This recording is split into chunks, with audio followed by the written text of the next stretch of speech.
BBC breaking news द्वारा प्रस्तुत है 10 दिसंबर 2025 दिन बुधवार की ताजा खबर। मोरक्को में दो इमारतों के ढहने से हुआ बड़ा हादसा।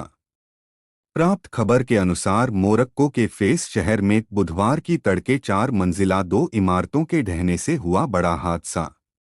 इस हादसे में 19 लोगों की मौत हो गई।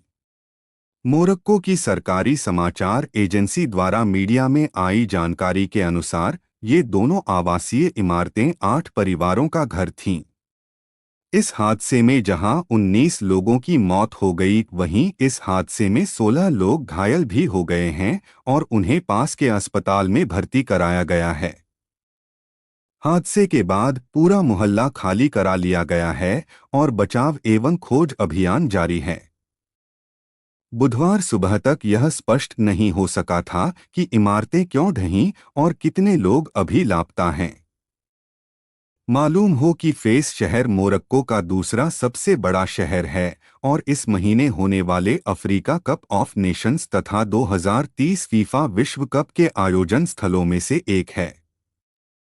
एक और खबर जापान तथा चीन के बीच से आ रही है, जहां चीन और जापान के बीच बढ़ते तनाव के बीच चीन का साथ देने टपक गया रूस। प्राप्त खबर के अनुसार चीन और जापान के बीच चरमोत्कर्ष तनाव के मध्य तीसरे प्लेयर रूस ने प्रवेश करते हुए चीन का साथ देने के लिए भेज दिया रूसी फाइटर जेट। जापान के रक्षा मंत्रालय ने कहा है कि रूस के न्यूक्लियर बम बरसाने की क्षमता रखने वाले दो TQ-95 विमान और चीन के H-6 बॉम्बर्स ने जापान सागर से पूर्वी चीन सागर की ओर उड़ान भरी। रूस और चीन के ये 4 फाइटर जेट प्रशांत क्षेत्र में लंबी दूरी की संयुक्त उड़ान भर रहे हैं। अब जापान ने रूसी और चीनी वायु सेनाओं की निगरानी के लिए अपने फाइटर जेट को तैनात किया है। खास बात यह है कि रूस और चीन के सिर्फ ये 4 फाइटर जेट उड़ान ही नहीं भर रहे हैं, बल्कि जापान के ओकिनावा और मियाको द्वीपों के बीच एक राउंड ट्रिप उड़ान भरते समय 4 और चीनी J-16 फाइटर जेट बॉम्बर्स भी इनके साथ शामिल हो गए। दोनों द्वीपों के बीच के समंदर को अंतर्राष्ट्रीय जल क्षेत्र माना जाता है। जापान के रक्षा मंत्रालय ने कहा कि जापान ने ठीक उसी समय जापान सागर में एक साथ रूसी वायुसेना की गतिविधि का भी पता लगाया है, जिसमें एक अर्ली वार्निंग विमान A-50 और 2 Su-30 फाइटर जेट शामिल हैं।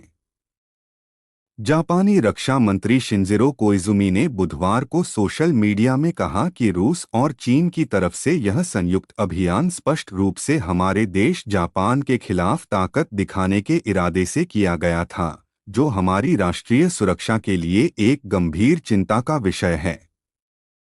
फिलहाल स्थिति की गंभीरता को देखते हुए जापान के फाइटर जेट्स ने अपने आसमां की रक्षा के उपायों को सख्ती से लागू किया है।